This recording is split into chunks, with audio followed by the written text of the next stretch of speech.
Hello there, welcome to my channel.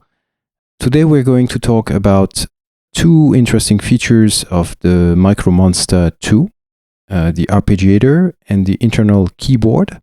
All right, so let's get to it. So like most other sections in the MicroMonsta, the Arpeggiator has its own dedicated button, so you just press it to enter the Arpeggiator menu. The Arpeggiator itself has 3 pages. So we'll start with the first page. So we have the Arpeggiator mode up. Let me demonstrate.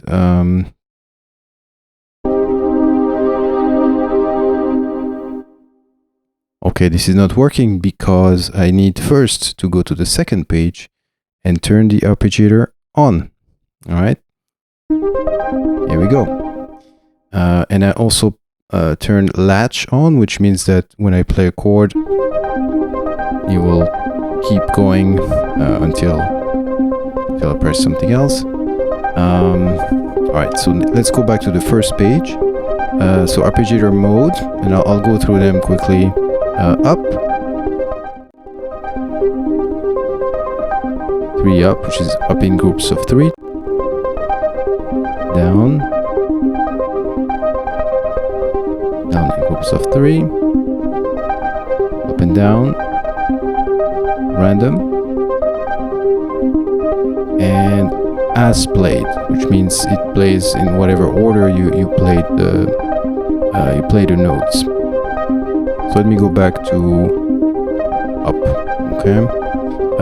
The second parameter is the gate, so you can decide how long the notes are. 64 is actually 50% gate, because we are in MIDI number, so the maximum 100% gate would be 127.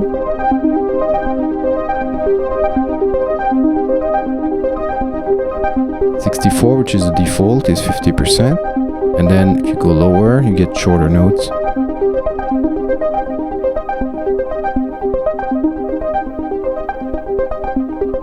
Right, and let me turn down the effect so everything is a little more clear.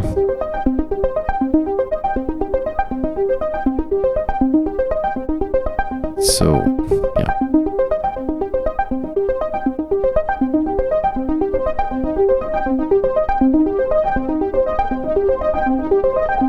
Right. So the third parameter is the octave. So right now I have 1 octave, meaning that my arpeggio is repeated 1 octave up, 2 octaves, 3 octaves, and then I can go down to 0 octave, which is just a 3-note chord that I played. Alright, and then the speed, so here I'm in 16th note, triplets, 8 notes, quarter note triplets, quarter notes, half notes, whole notes. Can go up to 30 seconds. Pretty cool.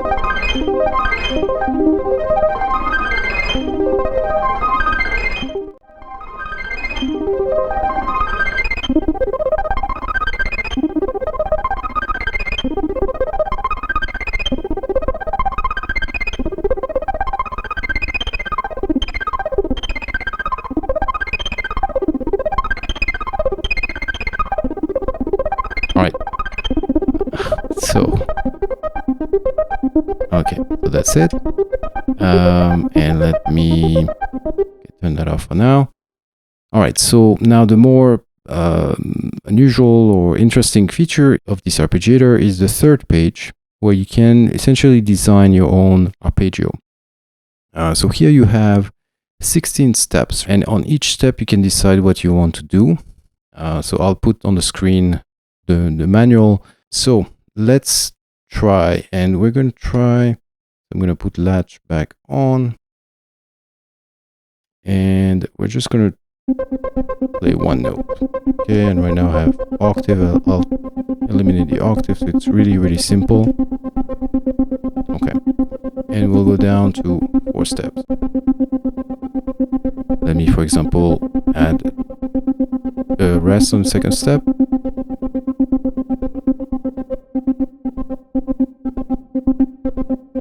that's the rest. Tie.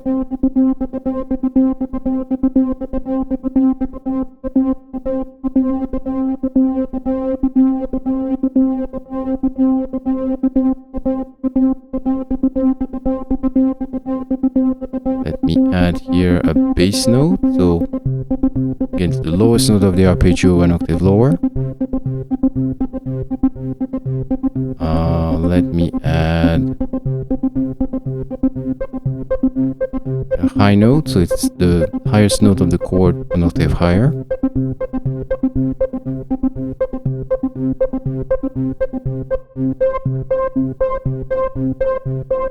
The sharp sign will just play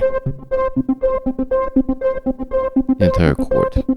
Oh yeah, so here we can't really hear it because I'm only playing one note.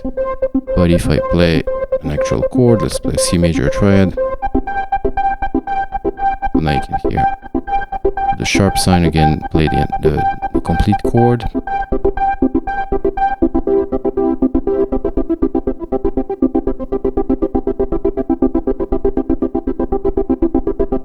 We can create some interesting patterns.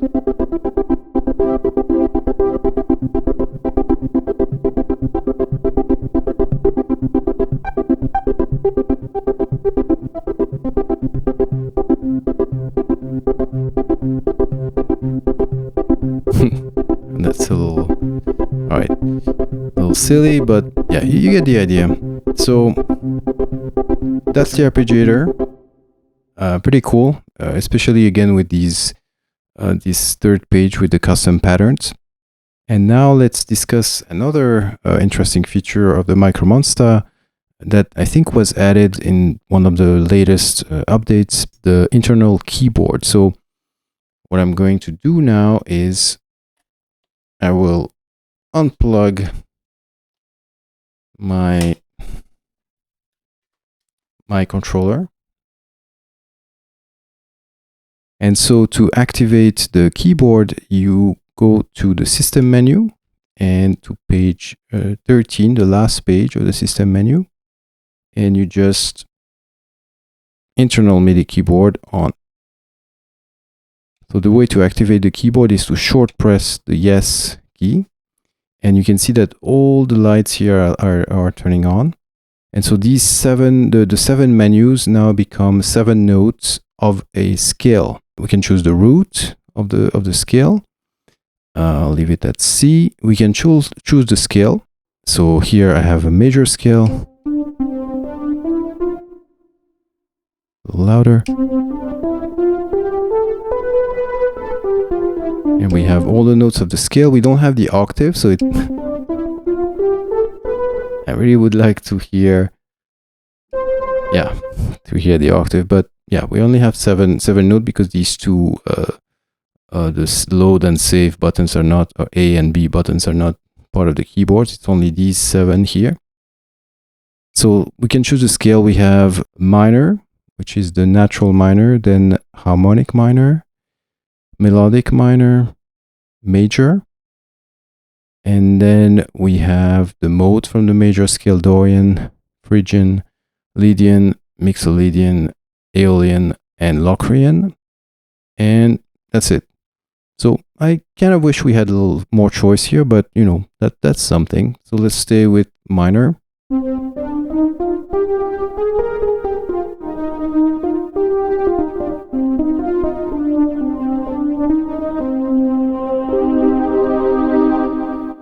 Okay, now the cool feature and something that maybe be useful for performance is the chord option.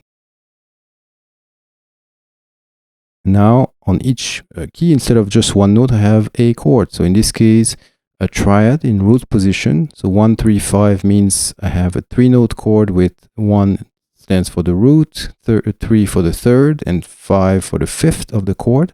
Okay, so here minor scale, so I have the tonic minor of the scale, then the chord built on the 2nd scale degree, so in this case it's a diminished triad, chord built on the 3rd note of the scale, in this case a major triad,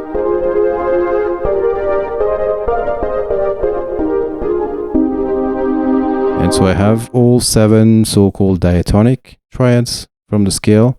And if you don't know about theory scales, it doesn't matter. All it means is you have the chords that fit within the C minor key that you're in. But it doesn't stop here. You can choose different inversions. So here, I think it's the same. So root 3rd and 5th, but with the root an octave lower. So it's more open voicing.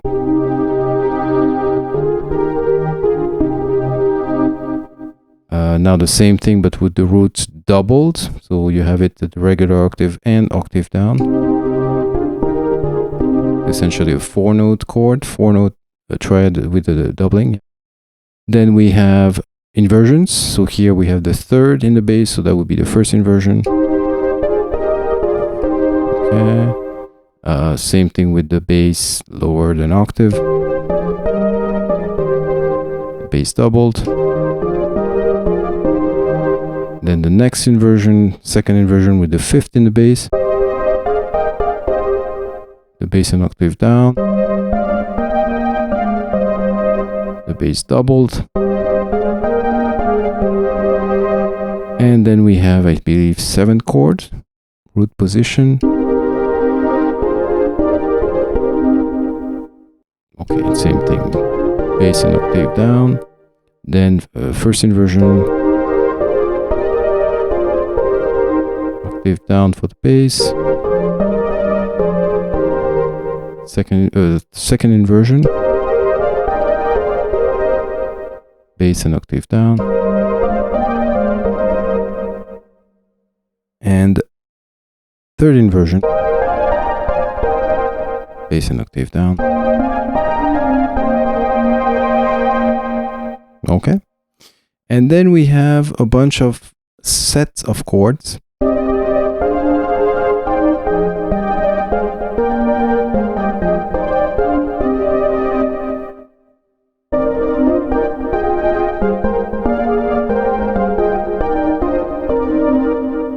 Finally, the last aspect of this menu is the octave.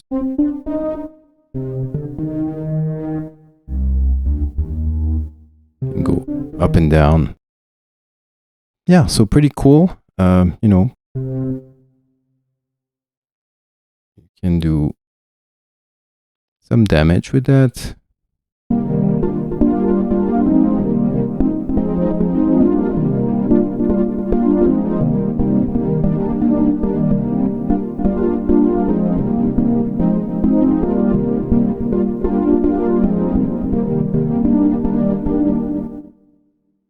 And finally, the last thing I want to mention, the kind of cherry on the cake, is that you can actually use the arpeggiator with the chords, with these chords. I showed you one way to access the keyboard, which is to short-click the yes button here, right? I can also access the keyboard by short pressing the no key.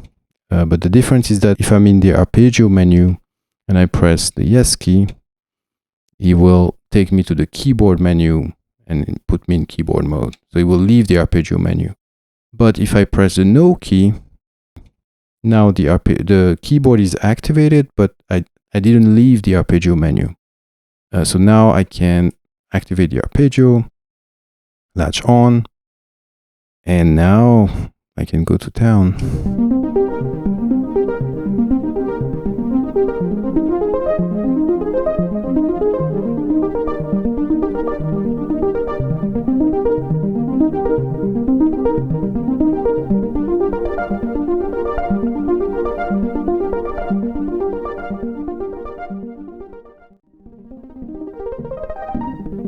It takes a little practice, but you know.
Okay.